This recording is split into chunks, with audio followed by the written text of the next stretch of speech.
But It's 5 and has 3 lands. It's Yeah. pretty hard to do better than that. Typically, when you get to a 5-card hand, if you see 3 or more lands, it's almost always a keep as long as the hands are even remotely reasonable, which here they are. He's going to scry at the bottom with Temple. it's just a tough hand, you know. That's all. I think a 4-card hand is not going to beat any sort of real hand from Danny, so he kind of has to keep this. But Yeah, I mean, usually when you look at 4-card hands, things like 4 lands are a pretty strong keep. yeah, Jim's hand's not that far off it. Turn 2 Seeker away from Jim Davis. He does have a play here. Question is, will it survive on Jessup's side? He's going to go ahead and he's going to let it stick around, so Jim's Valor stance is not invalidated. Jim draws a Mantis Rider, but as you mentioned, no blue just yet. yeah. He picked up a Battlefield Forge to go along with his Plains and Temple of Triumph and other Plains in hand, but can't deploy the Mantis Rider. Well, he's going to see just how much damage he can get off this Seeker of the Way before he draws blue. It will swing in to start. Danny's going to go to 18. Jim plays a 3rd land and passes the turn. Danny not even bothering to use a Hero's Downfall on this Seeker.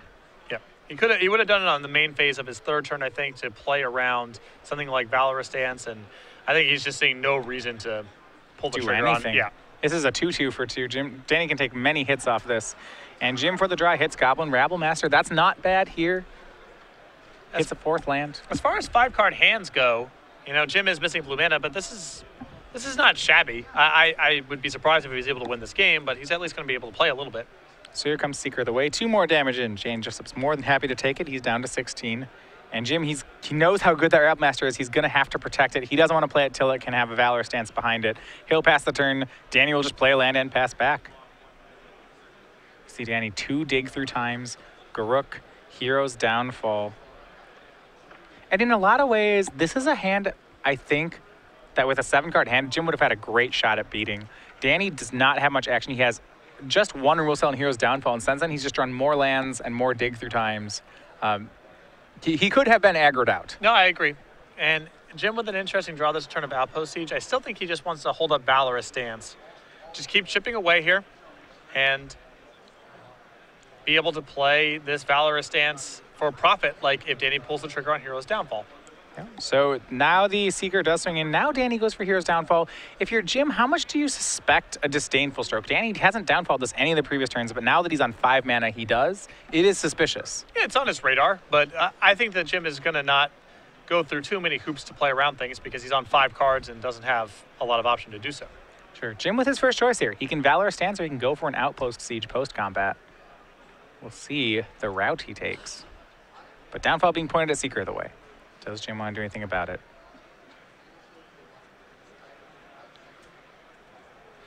The nightmare would be if he lets this die and goes for Outpost Siege and gets it Disdainful Stroked, the board looks pretty bad for Jim. Yep. And he may just not be able to risk that happening. The flip side is this might be his best spot to cash in Valorous Stance for profit. Yeah, and the Seeker will valorously stand against Hero's Downfall, pumps up to a 3-3. And it'll connect and put Jessup down to 13, Jim up to 23. Rest Okay. Jim's hand, not very castable at the moment. He has, actually, he may just do more damage. He's in a Lightning Strike upstairs. So before Jim goes down to 13, Danny goes to 13 rather. He'll cash that in, and now Danny will be at 9. Lightning Strike's not doing much else, and there's no guarantee that the Seeker connects one more time. So if you want to get the extra point, that's your turn to do it. And 9. Danny's going to start to be a little concerned. Draws another land. That's Temple of Malady. And he'll pass. Danny actually does not have any plays here. He has 2 digs, a Garruk Apex Predator, and 2 more lands. I guess he can crack the fetch land and dig this turn. But that's about it. And Jim drawing Stoke the Flames here. We got a game. Yeah, we do. We got a game. And the question is Jim willing to completely throw caution to the wind into 6 open mana and just say, stoke your face, Swing Seeker? It is bold. Yep. I mean, the more conservative line of play is just cast Outpost Siege. He'll go with Goblin Rabble Master, and Danny, no answer to that one either. And I think part of the motivation to do this is Danny's draw so far has been awkward enough that the indication is that there's a very good chance his plan this turn is to dig, because he's going to play the 6th land. He has a Polluted Delta to sack. This allows him to Jim to play around something like Disdainful Stroke by not committing the Outpost Siege. Yeah, Danny goes to 6 on that attack. Now goes to 5, cracking a fetch line. He's going to dig on end step, but Jim's going to start smelling blood on this one. This is the most punishing play that Jim can make, assuming that his goals are make sure it's as awkward as possible if Danny wants to play dig through time this turn, get the most damage in, while still playing around Disdainful Stroke. This is the best play that Jim has access to. So here's the dig through time, and Danny's going to need quite a lot. I mean, the danger here, right, is that Jim has a 4-point burn spell and an Outpost Siege. An Outpost Siege is usually good for 1 damage if it resolves. Yep. Especially if you're willing to set it to dragons.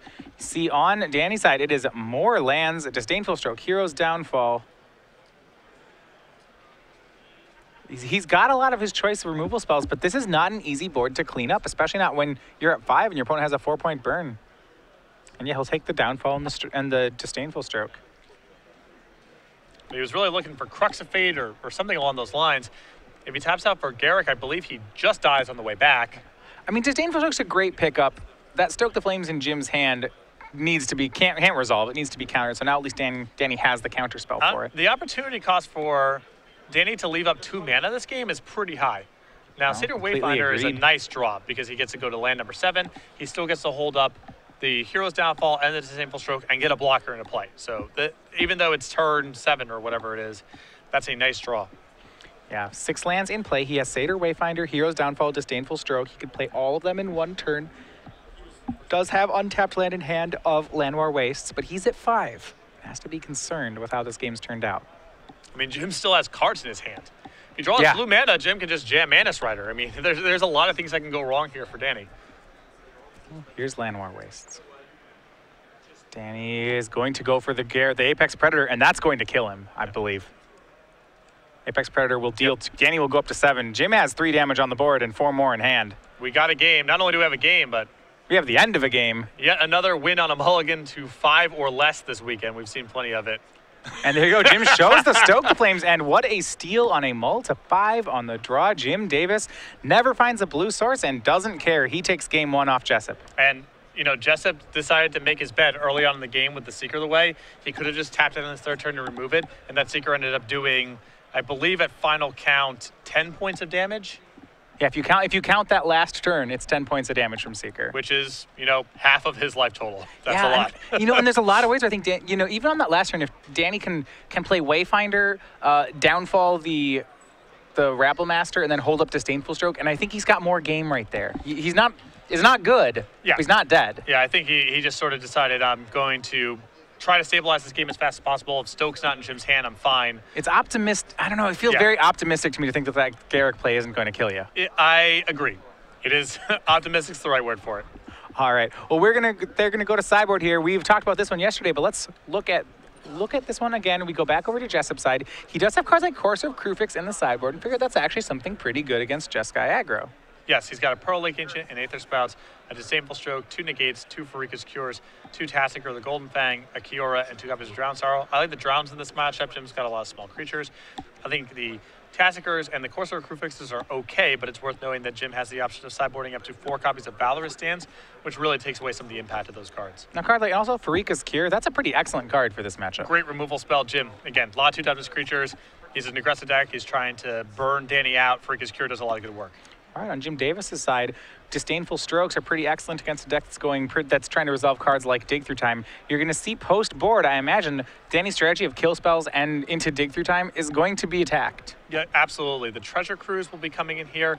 The Valorous Stance, I think, will come in, though 4 might be a lot, but I think Jim will leave in some copies, especially with Tassiger and Courser Krufix being in Danny's sideboard. 3 copies of Disdainful Stroke, excellent for this matchup. Obviously, Danny's got a lot of big stuff. The Ash Cloud Phoenix is very good here as well. I think there's arguments for Bramaz and Sarkhan as well. They're just powerful threat. Bramaz very good at fighting against the small removal spells in Danny's deck, things like Bioblade, things like Drowned Sorrow. Not the most efficient threat, but at least something that allows him to play some of that asymmetrical warfare game we talked about in the first game. And Sarkhan's just kind of a big, powerful thing. So I think there's good options in Jim's sideboard. And more importantly, he's got a lot of bad cards to cut. The Wild Slashes and the Lightning Strikes do very little. So even some of these less efficient options, I think, are still upgrades over the small burn spells. Yeah. We talked about the 3rd quarter of events leading up to our invitationals this year as Invitational number 3 was in New Jersey. We're going to look at how the last one of the season, this is our season 4 schedule, leads up to the season-ending Invitational in Seattle. So that's going to start in September, where we go back to having our Modern Opens. This is the 2-day Modern events in Cincinnati, and go to Worcester, Milwaukee, and Indianapolis. After that, we head to Atlanta for a Standard Open Series. We go to St. Louis for Legacy. Modern in Dallas. We're back here for the 3rd time this year, October 31st to November 1st. A Standard Open Series in Philadelphia after that. Once we're done with Philadelphia, we have a limited Grand Prix in Atlanta, November 13th through 15th. A Legacy Open Series in New Jersey. We return to Denver for the first time in several years, December 5th through 6th.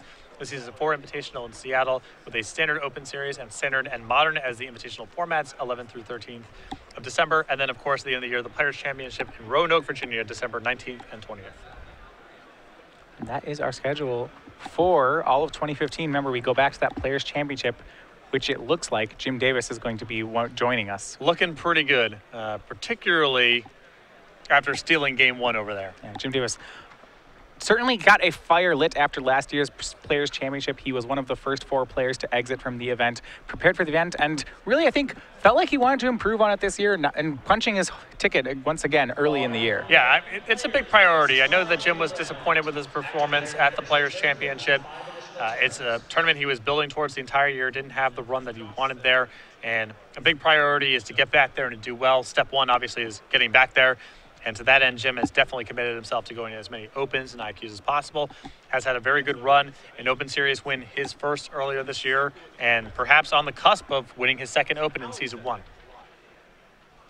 mean, a lot of the work, 3/4 of those points are generated, at least time-wise, through 2014.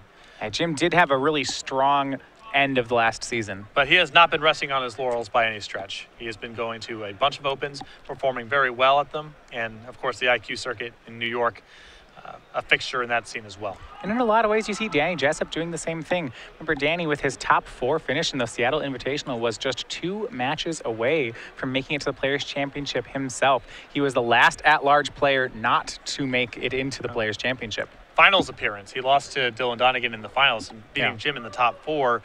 And I know that Danny was very disappointed with that outcome too. Barely missed the Players' Championship. Did not play his best match against Dylan Donegan in the finals as well. And it's a priority for both of these players. They've committed themselves. It looks like for Jim, Season 1 is going to be where he gets that reward. And for Danny, setting the stage for Season 2, potentially being the point invitee there. And I'm thinking, so with last game, Danny may have got a little bit of an expensive lesson there, at least in the matchup. And he may be quicker on the trigger with his kill spells going into game 2. Certainly when his opponent was low on resources, as he was last game, it seemed like a priority on Danny's high-end hand to make sure that his spells that he wanted to trade would trade. And it just didn't work out that way. I think that from Danny's perspective, he was thinking, well, my opponent's on 5 cards. I can afford to take these hits. I only have this Hero's Downfall as protection. And if Jim has something like Goblin Rabble Master or Mantis Rider, it's really important for me to get I don't want him to just have an uncontested Rabble Master. So maybe he can't, I suppose if he kills it right away, he does open the door to just getting Rabble Mastered out of the game. It's one of those things where if you could see Jim's hand, he would have played way differently. I think Danny played the odds correctly, but Jim's hand was just very punishing. The Seeker was the only thing going on. He had the ability to protect it, and Danny ended up taking a lot of damage as a result. Going on to game 2, Danny's going to be on the play again. I believe on a mulligan as well. Jim with a full grip. So now we've seen Jim win on 5. Earlier in this tournament, Danny Jessup won on 4 cards. I mean, it has been an ongoing theme of the tournament. Not only have we seen a lot of players mulligan to 5, but we've seen a lot of players win on mulligans to 5. Yeah. It's been pretty interesting to see. I believe game 3 of the quarterfinals with JB Milo, he mulliganed to 5 in game 3. JB Milo, when you look at that one, JB Milo very nearly won on a mulligan to 5 on the draw there. Yeah. Which is a strange thing in the standard format because the games often feel like, well, it's just mulligans decided. Well, it's a lot of mid-range matchups. It's a lot of cards like Downfall and Obzon Charm where just count up the number of cards you've seen in the game it probably correlates pretty strong to winning. But in these matchups, at least, it's been about strategy and about the specific cards in the matchup and less about just the raw card count. That was the second game mull to 5 we've seen Jim Davis win today on camera. He had one earlier, which was actually quite elementary. Mulligan to 5, had a turn 3 Rabble Master, it didn't die, and 2 turns later the game was over. Yep. On the other side of the bracket, Michael Miller, our 1 seed, also playing Jeskai. He is up a game as well, so it may be a mirror match in the finals, but we will see both the Sultai players trying to fight back as both players trade tap lands here to start the game, and Danny Jessup has Satyr Wayfinder. And the Satyr just really impressive in this deck. Gerard Fabiano in the top 8 of Grand Prix Cleveland, while we are potentially looking at a Sultai control mirror match in the finals of the Dallas Open. Very, very good weekend for Gerard. Feels like we've been saying that a lot Gerard in lately. the top 8 of a Grand Prix again? Again. He is on having an unreal year. It's more than a year now. It is. Seeker of the Red. That was 2014 when this started. Seeker of the Way is the play for Jim. Facing off against the Wayfinder. You see Courser of Krufix, that's out of the sideboard. It's in Danny's hand. This was a card that I was skeptical of Danny bringing in just because of all the copies of Valorous Stance in Jim's sideboard. See how Danny wants to play this. Yeah, a lot of options. Sultai Charm, Drown in Sorrow, available in Danny's hand. I think he just passes the turn. What I believe is he's holding up Sultai Charm in case of a Rabble Master, or maybe, and then he also does have the Drown in Sorrow to play later. A lot of options here. Yeah. I don't think he just wants to have the Courser run into a Valorous Stance or a Stoke the Flames here, trying to get a little bit more out of it. Wants to have a chance to flip a land off it. Yeah, at least get one opportunity of a land drop off of it. Certainly could use the extra card. He was on the mulligan. We go back over to Jim. Jim's hand not bad by any means on its own. You see Stoke the Flames, Mantis Rider, Valorous Stance, all available for Jim.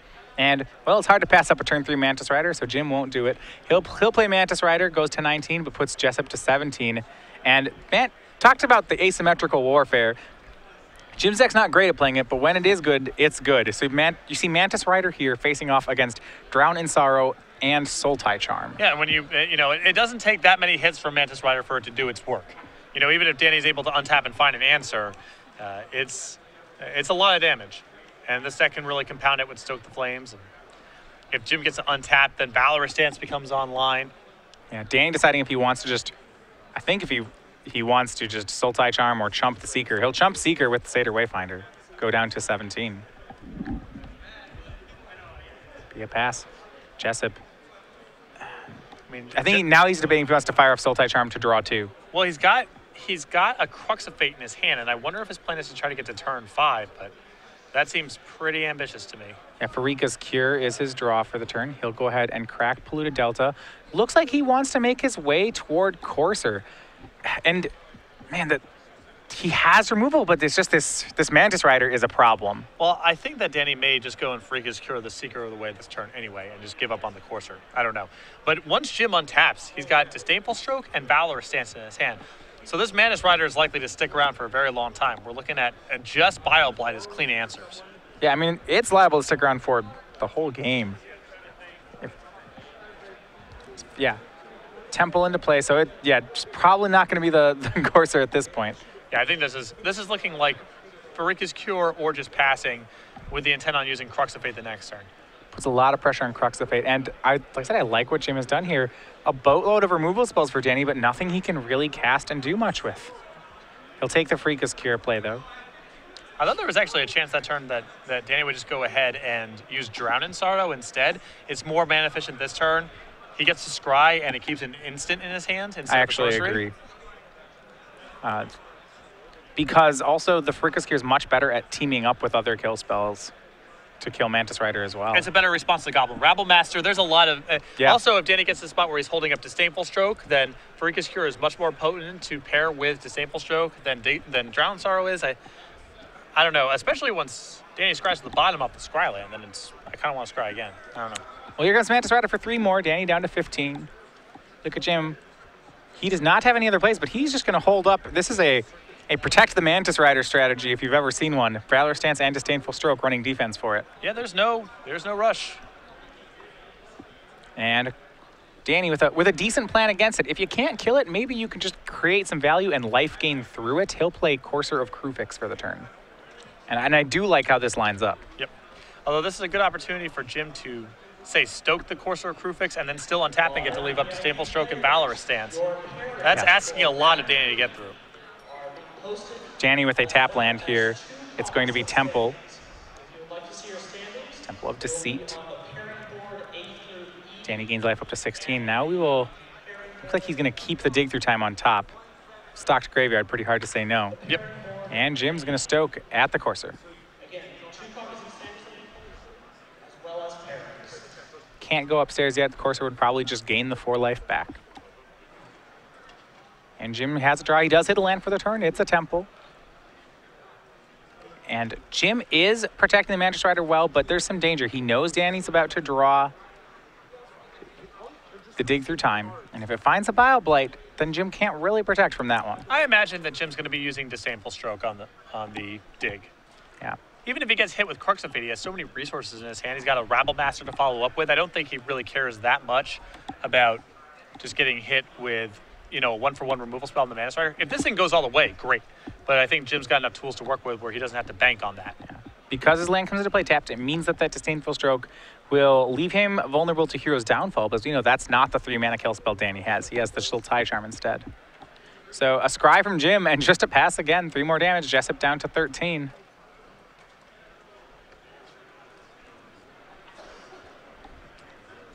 And Danny trying to find a way to get past Mantis Rider. He's just going to pass the turn.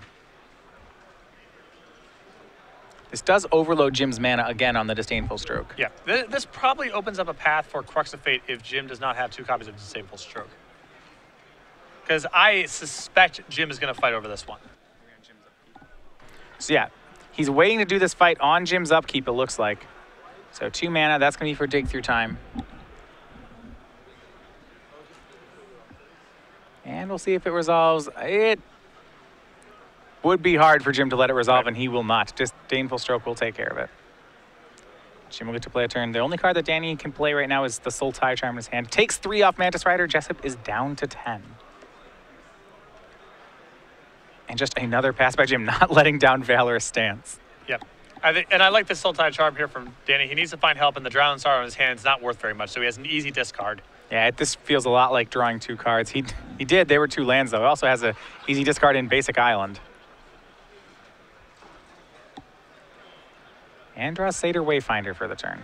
So Wayfind, he'll start with Crux of Fate. Hopes this one works, but it will not. The Mantis Rider will could valorously stand against Crux of Fate as well. Yeah, Jim with a couple of different ways again to blunt the impact of this card. Oh, he has a second Disdainful Stroke. Yeah. He'll go with Valorous Stance. Another temple from Jessup. Scries to the bottom, and this one Mantis Rider just doing so much work. Draw was another Mantis Rider for Jim. Probably won't see him deploy that one, though. Swing Mantis Rider puts Danny down to 6, and Jim passes. No rush. No reason to tap out for anything and allow something like Garrick to get into play. Yeah, he did have that good point there. Yeah, he could have even gone for Outpost Siege, but yeah, as long as he... Why change from a winning line if it's not working? Yeah, there's 2 options right now. Because you can imagine that Danny's hands doesn't have something like Downfall. You would have seen it by now. Danny's hand's good or Danny's hand's bad. If Danny's hand's bad, then it doesn't matter. And if his hand's good, you're much better with the Disdainful Stroke available than another Mantis Rider in play. And Temple of Malady taken by Jessup. Temple played there, keeping a card on top. So at least something he sees that he likes. We're going to go back over to Jim. And he may end step something now. Just drawing, just not even casting the spells. See, he has Jessup down to 6. Discipline on Jim's side could try to lethal with second Mantis Rider, but it opens him up to Bile Blight. Although I just don't. Danny doesn't have Bile Blight. You would have seen him by now. He has to decide, is there anything else he opens himself up to if he does that? Yeah, this is the safer route. I think Jim, if you asked him, is Mantis Rider good here, he would say almost certainly. But with Disdainful Stroke in hand and Danny having Scry to the top, it's... All right, Bile Blight's a really nice pickup. Yeah, I mean, he Scried to the top, so you have to be concerned. Well, Perhaps it was Bile Blight. I think that Jim can tell himself a story where it's just something big. You know, it's one of the 7 or 8 drops, and then you can go ahead and... And Danny, this may seal, he's going to go ahead and Bile Blight the Mantis Rider. This is on Jim's upkeep. Had he done it in combat, then Jim would not be able to play second Mantis Rider. But he did not. Jim plays second Mantis Rider and a 2-0 victory.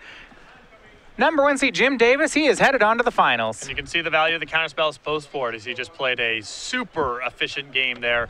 Was able to get a threat into play. Danny was winning one of those rare situations that he didn't have a removal spell at the ready for the Mana Strider.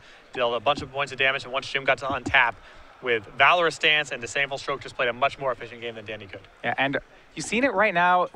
I think Jim Davis's experience has just carried him through the top 8. Had a very close game against JB Milo. Both players playing very technically sound. It gets to the end of the match where I think they had to wait till for one player to miss something. Eventually, JB does it. Jim takes the game in 3. And I just think this game, especially when you look at that Multi 5 and that second game that happened, the patience and experience on Jim Davis's side really paid off that game, and I think it showed some mastery with his deck. Yeah, no, that was not an easy match to win by any stretch of the imagination, and there's a lot of players there, I think, at the end of that game that would have gotten impatient with the cards in hand and just said, I'm going to play an Outpost Siege here because it's powerful, it stays in play, or I'm going to play a Rabble Master because I'm already insulated against Drown in Sorrow, so whatever. And Jim realized that the biggest thing he has to protect himself from is Danny getting an opening to resolve something like